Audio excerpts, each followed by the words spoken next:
The following story has been brought to you by StoriesToInspire.org. When Hamas, Yimach Shemam v'Zichram, attacked in the pogrom and the war of Simchas Torah, Tavshin Pei Dalet, Shabbos morning, 6 o'clock or 6:30 a.m., the southern communities, this was an attack that was planned for a year or maybe 2 years, as I heard from some Israeli experts, apparently with the imprints of Iran, because it was a brilliant attack, strategically designed and orchestrated in such an intricate and extraordinary way, to the point that it allowed the first level of the defense forces to be paralyzed for quite a significant amount of hours. And those hours, there's an expression in Hashainis, right? Hashaina l'shalosh shois. Those few hours were critical because it's when the massacres and the kidnapping and the brutality took place, the early hours of Shmini Atzeres and Simchas Torah. The first level of the defense line between Gaza and Israel was broken, and it was broken through many different, very, very brilliant methods that they achieved to be able to paralyze and silence that first response. In their plan, until you mobilize an army, the regular army, which is comprised of soldiers all other places of the country and of course reservists, that takes time. What they didn't know is about the second army in between the first and the third. Eli Beer told me in the session that they wanted to go to Yerushalayim. They were planning to go to Yerushalayim. And what happened was, after a few hours, when people started to realize from all over the country, especially closer to the south, regular citizens who have been trained or in training went and sacrificed their lives to save whoever they could save. And of course, they saved hundreds, and they killed hundreds and hundreds and hundreds of terrorists. It took so much time for people to be able to realize what's happening. And every day you hear literally dozens of stories of individual people, regular individuals who went into the line of fire and literally saved soul after soul after soul in impossible and horrific conditions, because you're talking about an army of around 1,000 or 1,500 terrorists that were prepared with maps and strategy, and everybody knew where to go, and everybody had a different position. And completely unexpected, Israel was caught completely off guard, tragically. And, you may have saw the story about that woman in Ofakim, Rachel Edry. She was held up with her husband for close to 20 hours. Now, why didn't they just come in and shoot her like they did to so many others? Rachel Edry didn't have a gun to shoot back. What she had was a weapon that actually helped her, cookies. It's just an incredible story, man, about her state of mind and her warmth. I saw one of the interviews with her. She said, I knew that hungry men are much more dangerous than well-fed men, which I thought many of you can appreciate. Lahavdil. So they come in. 5 Hamas terrorists. She offers them cookies and makes a coffee, and they're enjoying her hospitality. And one of them wants Coca-Cola. She doesn't have classic Coca-Cola. She has some new version of Coca-Cola. And they start screaming at her, we want Coca-Cola. And she's laughing now. She's like, of course, let me go get Coca-Cola. She bandages one of them. She says, I'll teach me Arabic. So now they're teaching her Arabic. I'll teach you Hebrew. And she knows her objective is one thing. Her objective is to buy time until hopefully security forces, the IDF, could come in and save her. It happens to be that 2 of her sons are policemen, and they're involved in the rescue, and they rescue both of their parents. You read this, her fortitude, her, she said, my house, I give hospitality.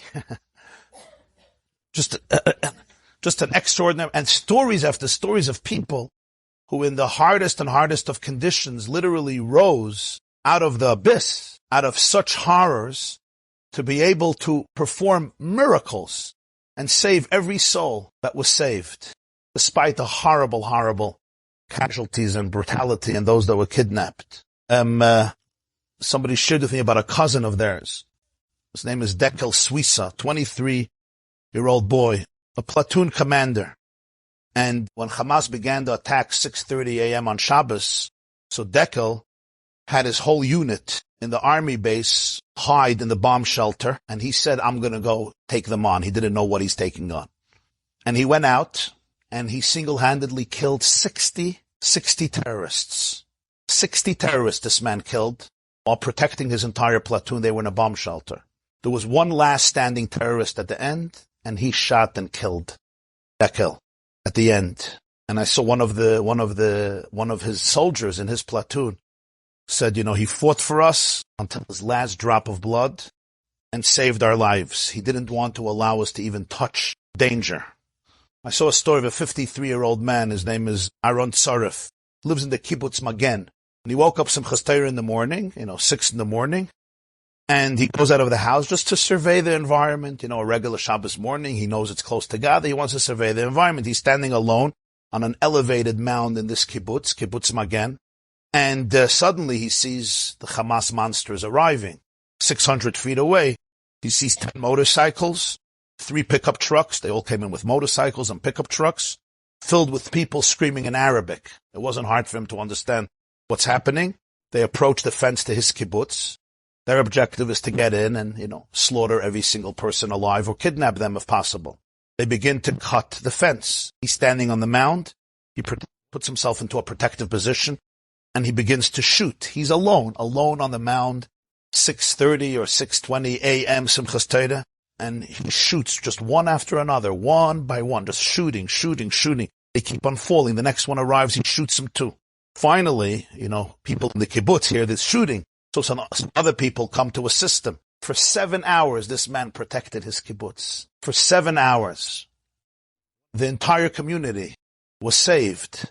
Only at 1 p.m., 7 hours later, from 6 to 1, does help begin to arrive. This will be recorded as one of the greatest military and political and intelligence disasters in the history of Israel, probably the greatest one.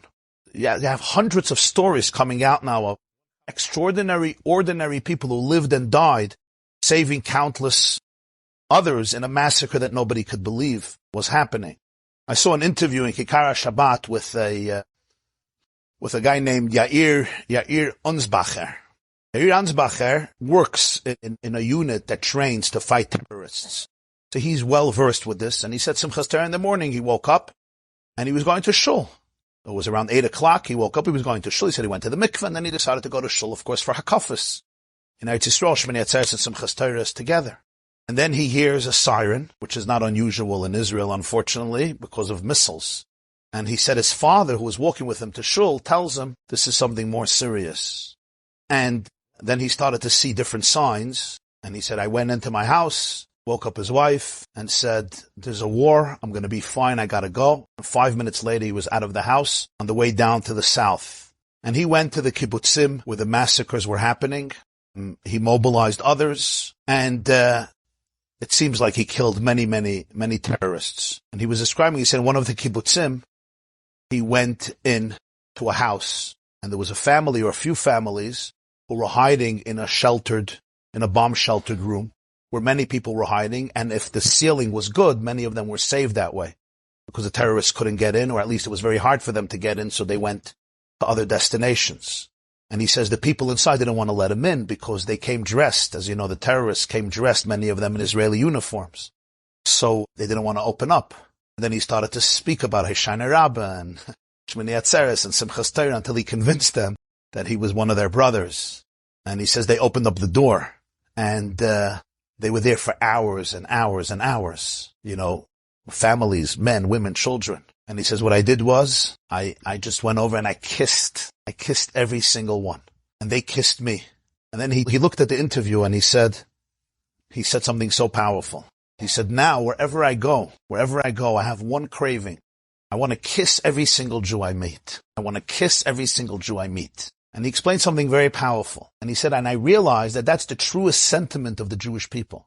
What often happens with us is, we live on different vibrations. I could live on a vibration of guilt, of shame, of fear, of paralysis. These are vibrations. My emotions are flowing when I'm in a state of guilt, or in a state of shame, or in a state of fear, or in a state of hate or judgmentalism. There's always a vibration, but it's a very low vibration.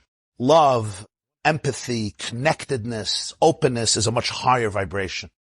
The Jewish people, we can all live on different vibrations. What happened in this time of crisis is it touched us to the core. So people respond with their core. And on a core level, really all Jews want to do when they meet another Jew is kiss them, hug them, embrace them. I'm not talking about your own brother and sister, mother, father, children. Obviously, But even that Jew, he didn't know. He never met him before. The Baal Shem Tov once said, it says, Kol Yisrael Arevim Zeh B'zeh. The Gemara says all Jews are guarantors for each other. We're responsible for each other. So the Baal Shem Tov, the word Arevim in Hebrew means three things. It means Arevim is guarantor, or guarantor. Arevim also comes from the word wheat, arev, right? V'harevna, v'seravna, right? Harev, machal arev is a sweet food. And arevim also means mixed. Like arev, like erev, making an erev, taruvas, to mix. So the Baal Shem Tov said, Kol Yisrael Arevim Zeh, all the Jews are mixed in with each other. They're integrated. They're one, interconnected. It's like one large soul manifested in different bodies. And therefore, Kol Yisrael Arevim Zeh, so therefore, ein Yid is this spatzvei Yid. A Jew triggers sweetness in another Jew. Natural. It's like when you look at your little angelic baby of yours or your neighbor, your friend, and there's a sense of sweetness. And that therefore, Arevim also means responsible. It comes from the internal connection and sweetness. And this is what this war brought out. You know, in Israel, there was a lot of fighting, as you know. And it's probably something that was, Eli Bear said that everybody was so busy fighting, they couldn't be busy protecting the country from a sworn enemy that wants to just see every Jew dead and they couldn't care less what type of yarmulke you're wearing or if you're wearing a yarmulke or not. If you have Jewish blood flowing in your sinews, you have to die. We were affected at the core. So we respond on a core. And on a core level, the Jewish, authentic, organic Jewish vibrancy is one of tremendous unity. And because that's reality. Reality is that we are one. That's reality. It's like reality is I'm one with my arm and with my head and with my heart. Reality is not that I should be amputated, chas v'shalom, and amputate my limbs and get into a fight between limbs and organs. That's unnatural. It's a very, very sick vibe. So I can go into that vibe, especially in regular days. I can live in that vibe, a vibe of judgmentalism and a vibe of negativity and a vibe of animosity. What Yair Ensbacher was saying is that the organic, authentic state of the Jewish people has emerged now in a very, very powerful way. And the reason is because everybody knows exactly how you feel when you read about a child being kidnapped to Gaza, how you feel when you read about the Jews murdered or wounded, how you feel about when you hear about the event, you see how it touches you. Like, and people say, you know, I understand if it's a relative, I understand if I know somebody. It doesn't have to do with that. There's something that's deeper than anything else, and that's the state of oneness of the Jewish people, a divine people that is organically connected forever. And therefore the relationship is very powerful, and it's the most powerful thing. And when it gets touched, when that level of frequency gets touched, when that level of vibration gets touched, it's not even a question. Yair was describing that he was coming with a group of soldiers. They went into a gas station just to fill up with gas. A few days, like this week. And he said, the guy came out and said, take whatever you want from this store. Hakol shalachem, it's all yours. He says, we didn't take anything because we didn't feel comfortable. But you know, this guy's living, he has a gas station with his falafel stand, I don't know what he has. He says, take everything. This whole thing is yours. That was a natural, organic, inner sense of connection that emerged. He shared something else that was very powerful. And he said the next day he came home late at night after, 15, 20 hours of fighting for every Jewish life and cleaning up the kibbutz from terrorists. And finally he had to go home. He needed a few hours of sleep. And he says he woke up the next day and he couldn't daven. In the morning you wake up and you daven. He woke up early the next day and he couldn't daven. The sights of what he saw and the pain of what he experienced. So finally now when he was taking a few moments to meditate, he says he just couldn't pray. He couldn't get himself to talk to God. Like he felt so much pain and horror and he was just overwhelmed. That's what he said on this interview, Kikar Shabbat. He said he needed some inspiration. So that's what he said. He opened up a book of letters from the Lubavitcher Rebbe called Igros Kodesh. He opened up. He opens up to a page and there's a letter. Person writes to the Lubavitcher Rebbe, I can't get myself to daven. I'm not in the mood. I have so many issues and challenge. I just can't get myself to daven. So he started to cry on the interview and he said, the Rebbe writes back to this person and says, there are moments that you are not a small individual anymore. There are moments you have to realize you are the Jewish people. You are the Jewish people. So daven to Hashem from a position that you are the Jewish people. He says, there are moments in life when I'm an individual and it's just me through you. He says there are moments in life when you transcend yourself as an individual person and you embody the Jewish people. Try to daven like that. And he said, that's what he decided to do. He said, I'm not your Insbacher now anymore. I am now the Jewish people. That's who I am. And he started to talk to God from the Jewish people because he suddenly felt that he was the collective Jewish people. There was no individual me versus you. And now I'm working with my issues and I have my issues, but something else came out in him. And he said it was an incredible prayer. It gave him so much courage and clarity. Nobody can take away the pain. Nobody has to take away the pain. It's not even right to take away the pain. It's a very painful time. That the job is not make myself feel better and say it's vanilla ice cream. It's a very painful time for the Jewish people, especially mothers who have children on the front lines and fathers who have children on the front lines and families of wounded people. You know, people talk about the 1,400 who were killed. There's 3,000 who were wounded. Some of them, when we say wounded doesn't mean they got a scratch or they need Tylenol. We're talking about people that are wounded, some of them critically with effects that are very, very profound. You know, forget about 3,000 people wounded. You know how many families are affected for life. And then there's the kidnap. So there's a tremendous pain. In a time of war, one can't eliminate pain. One must have resolve, courage, confidence, clarity is the gift of the hour. Not serenity and tranquility to the point that, life is just rosy. Serenity in the point that I know who I am and what I need to do at this moment. Enjoyed this story? Come again. Bring a friend. StoriesToInspire.org